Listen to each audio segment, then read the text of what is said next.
नमस्कार सगळ्यांना. कसे आहात सगळेजण? चला तर मग व्हिडिओला सुरुवात करू. माझा अनुभव तसेच माझी आत्मकथा आज तुमच्याशी शेअर करते. आजचीच गोष्ट आहे. सकाळी स्वयंपाक करताना मला कानात हेडफोन लावून जुनी गाणी ऐकायला खूप आवडते. यात माझ्या 2 गोष्टी साध्य होतात. एक म्हणजे गाणी ऐकत ऐकत सकाळची कामे पटपट होतात आणि दुसरी गोष्ट म्हणजे जुन्या गाण्यांचा आस्वाद घेता येतो.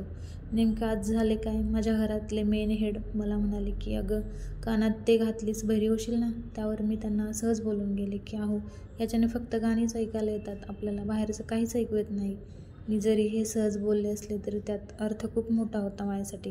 कारण हेडफोन एक बहाणा होता. माझ्या डोक्यात इतके विचार यायचे ना की ते थांबतच नव्हते. कितीही प्रयत्न करून सकाळ दुपार संध्याकाळ नुसती घरातल्या लोकांची माझ्याबद्दलची कुजबूज कानावर पडायची. म्हणून त्यावर उत्तम सोल्युशन हे हेडफोन होतं माझ्यासाठी.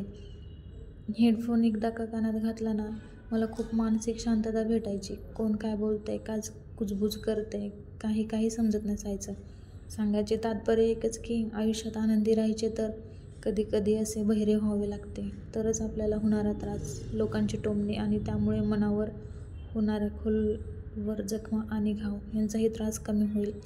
व्हिडिओ आवडला तर लाईक, कमेंट, शेअर नक्की करा. धन्यवाद सगळ्यांना.